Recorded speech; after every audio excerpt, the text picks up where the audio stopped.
Have you ever discovered a detail at a theme park and thought, there's gotta be a story behind that? Well, you've come to the right place. We're Amanda, Kevin, and Kim, the team behind Where in the Park, and we've spent years exploring theme parks and creating seek and find games that uncover the details that most people miss. And now we're diving into the history, stories, and secrets behind those magical details.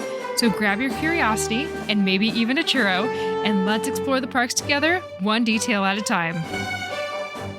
Hello and welcome to the Where in the Park podcast. This is Kevin, and on this episode, we'll be continuing on to part 3 of our Windows with a View series about the people honored on the windows of Main Street, U.S.A. at the original Disneyland Park in Anaheim, California. As always, our shows are brought to you by the theme park Seek and Find Games at whereinthepark.com. If you've never played a Where in the Park game, you've never truly been to a theme park. Check out whereinthepark.com to pick up games before your next park visit. Use code podcast10 to save 10% off your first order. Now, in part 1 of this series, we took you through the turnstiles and went under the railroad tracks on the left, where we found City Hall with windows for Buzz Price, Marty Sklar, and J.B. Lindquist.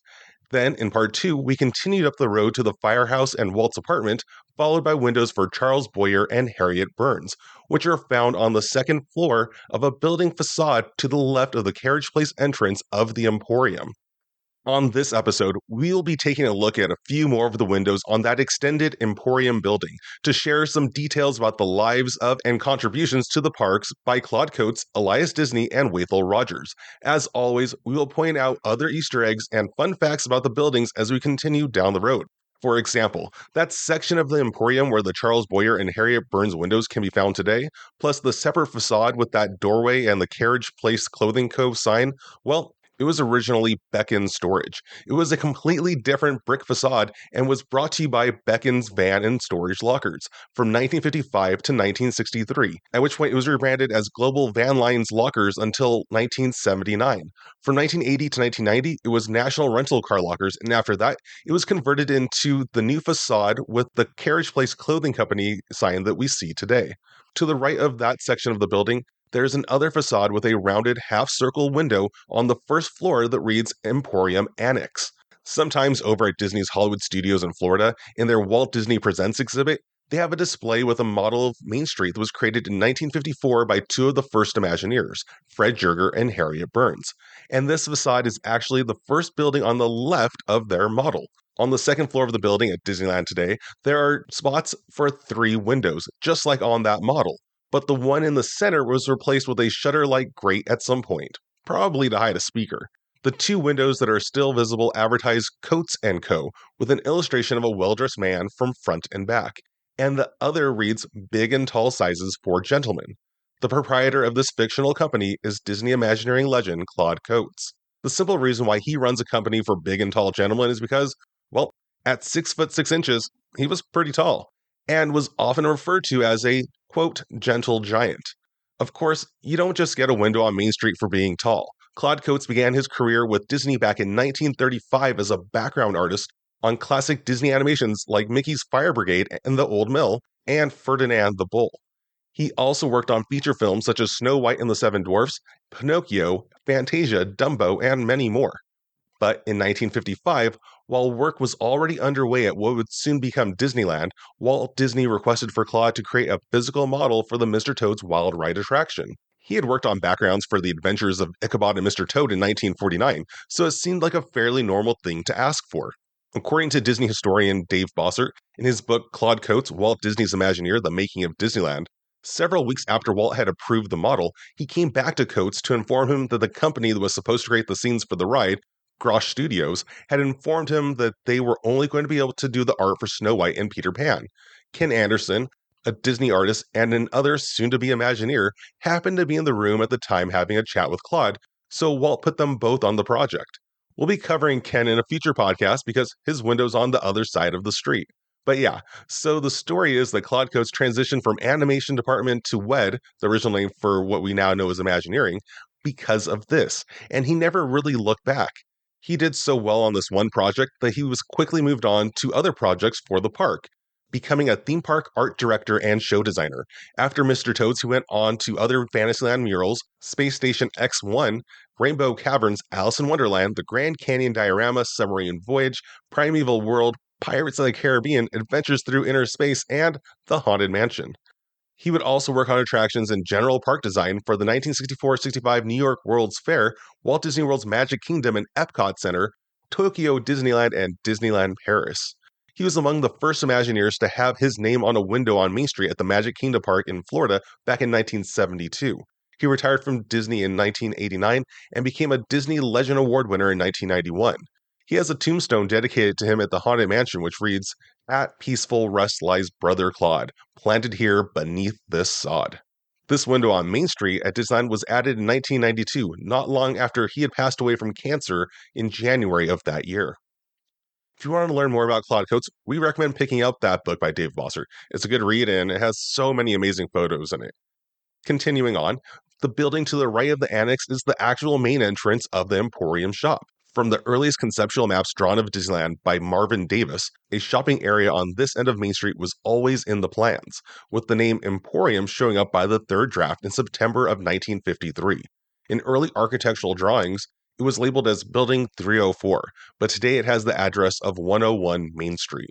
Over at the Walt Disney Family Museum in San Francisco, there's a display that includes a reproduction of these drawings, as well as original balsa wood models created by, according to the display, James F. Trout in 1955. Though there is a page on the museum's website that mentions these models being made in 1954, which I think might be more accurate. Also, James wasn't a person I was familiar with, so I reached out to my friend Disneyland Thomas for some help. He let me know that the model maker was professionally known as Jimmy Trout. That's Jimi. And that helped me learn that he was a background artist in Disney films, similar to Claude Coats. And his credits include Make My Music, So Dear to My Heart, and Lady and the Tramp. But yeah, we will post photos that we took of his models and the display in general over on our podcast blog at whereinthepark.com/podcast. Now, this building has several windows, but as of when we are recording this episode in November of 2025, none of them have been dedicated to anyone. The facade following this entrance building currently has signs reading "Souvenirs" to the left of a canted bay window and "Novelties" on the right. There is an old black and white photo of Walt in front of this building, and those words are on the opposite sides, but it changed at some point, likely in the 1960s. The original designs have a similar looking building in this location, but they don't have either words visible, and the top of the building had a rounded ornamentation with an 1890 date on it, but it was built with the same flat top that it has today. We will include a photo of the model by Jimmy Trout and this building on our podcast blog as well. The Fred and Harriet model had a tree blocking most of the facade, but we'll include a photo of that too. But yeah, the top half of the center of the bay windows reads Elias Disney, and below that, Contractor, established 1895. Elias Disney was Walt Disney's father. He had passed away in 1941, and unlike everyone else with a window on Main Street, Elias did not have any direct personal involvement with Disneyland, and obviously never visited the park. This dedication has been at this location ever since the park opened in 1955. We don't really know if Elias's inclusion was a tribute or a thank you from Walt to his father, or if he just felt that his dad's real-life work as a contractor in 1895 made sense story-wise to include in the turn-of-the-century Main Street. The only reason why we even question whether Walt considered this window as being dedicated to honor his father is because there isn't a window dedicated to his mother, Flora. As far as we know, Walt just thought it was a fun nod. But anyway, it is a fact that his father did work as a contractor in 1895 and that he built the house in Chicago where Walt Disney was born in 1901. That house is still standing, and just a fun fact, it also has a canted bay window, but it's below an overhang on the first floor. Continuing on, the next building is the Crystal Arcade at 107 Main Street. The Fred and Harriet model had a brick building with a sign for Martin's Drug Company and a smaller building with a sign for Dr. Tom's Health Food in the location where the Crystal Arcade is located in the park today. Their model had a similar looking, quote, Crystal Palace down the road, but it had an overhang not found on the building in the park. The design that went into the park seems to find inspiration with signage at the former Electric Park Amusement Park in Kansas City, which Walt reportedly snuck into many times with his sister Ruth when they moved nearby in 1911. It is often pointed to as one of the inspirations of Disneyland. Another fun fact, Elias Disney was a construction worker on a project that inspired Electric Park. the 1893 Columbian Exposition's White City. But yeah, in 1955, this Crystal Arcade location was a shopping arcade separate from the Emporium, with various tenants leasing spots. This included glassblower Bill Rasmussen and the Storybook Shop, run by Western Publishing, which is famous for those little golden books for children. This building was remodeled in 1995 to connect it with the Emporium as it is today. After the Crystal Arcade facade, there is a 3-story brick building with a sign jutting out from the right of the center section that reads Jewelry Shop.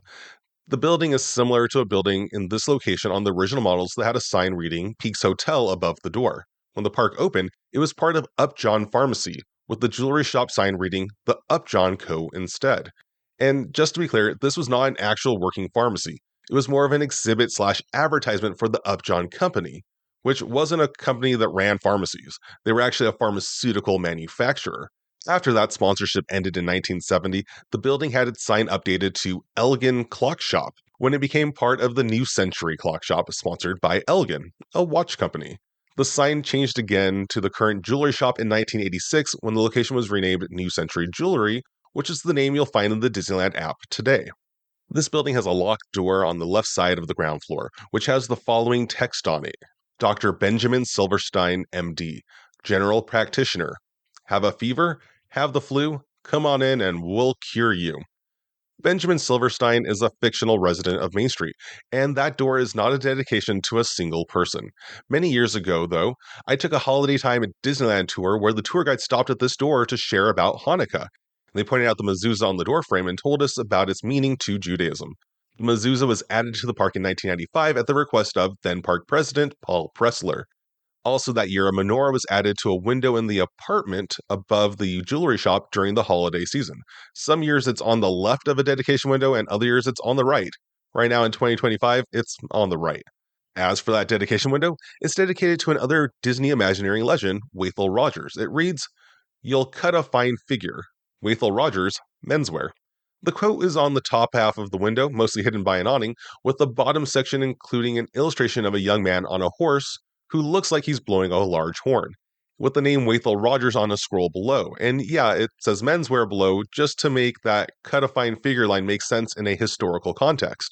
Wathel Rogers worked in the machine shop, where, among other tasks, he would hand cut gears and levers for audio-animatronic figures, which is what they're actually talking about. He had begun his career at Disney in the traffic department in 1939, later becoming an assistant animator on Pinocchio, and eventually an animator working on films such as Bambi, Alice in Wonderland, Cinderella, Peter Pan, Lady and the Tramp, and Sleeping Beauty. In his free time, though, he liked to sculpt and build toys, which included a model railroad. If you know Walt Disney, you'll understand why that got his attention. This is how an animator found himself working on props and miniatures for Darby O'Gill and the Little People and the Absent-Minded Professor.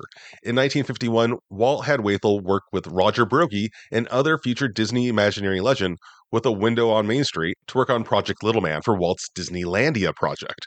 This was a precursor to Disneyland and animatronics. In 1954, Walt asked him to form a model shop for another project he was working on, what we now know as Disneyland. There are some people who consider Wathel as one of the first 3 Imagineers, along with Harry Burns and Fred Jurger. But according to other people, Roger Broggie is the first Imagineer and Harpergoff is the second, so let's just say Wathel's probably in the top 5. Anyway, Wathel would go on to work on many fan favorites, including The Jungle Cruise, The Enchanted Tiki Room, and Pirates of the Caribbean. There is a fairly famous episode of the Disneyland TV show named Disneyland Goes to the World's Fair that features Wathel in a motion capture harness controlling the guy from Carousel of Progress. If you haven't seen it, we'll post a link to the scene on our blog. Go check it out, it's pretty fun. So yeah, Wathel would also work on attractions at Walt Disney World, including their Pirates of the Caribbean, the Hall of Presidents, and Horizons at Epcot. He retired in 1987 and received a Disney Legend Award in 1995. He, like Claude Coats, also has a tombstone dedicated to him at the Haunted Mansion. His reads, "Here rests Wathel R. Bender. He rode to glory on a fender. Peaceful rest." His name was also one of the first names added to a window at the Magic Kingdom, the Buena Vista Magic Lantern slides window above the confectionery, which he shares with 3 other Imagineers. This Main Street window at Disneyland, though, was added in 1992, the same year as Claude's. Wathel passed away in his Arizona home at the age of 80 in the year 2000. And well, we'll go ahead and put a pin in this for now. Join us on the next installment in this series, continuing down the windows of this former Upjohn pharmacy as we explore Main Street and the windows with a view that you will find there. Thanks for joining us. If you had a good time or learned something new, please give us a 5-star rating, or a thumbs up, or a like, or whatever positive response you're up for.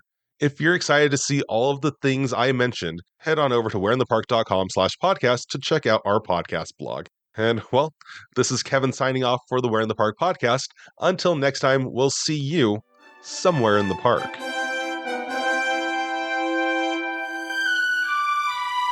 Thanks for exploring with us today. If you're ready to take your park experience to the next level, check out Where in the Park Games. They're self-paced, seek-and-find adventures designed for you to experience the park in a whole new way. Whether you're visiting for a birthday, a family gathering, date night, or even a solo trip, you'll be searching up high and down low for the details found in the park's theming. Get ready to discover a deeper appreciation for your favorite theme park with a Where in the Park game and take 10% off your next adventure by using code PODCAST10. Which park will you explore next? Until then, we'll see you somewhere in the park.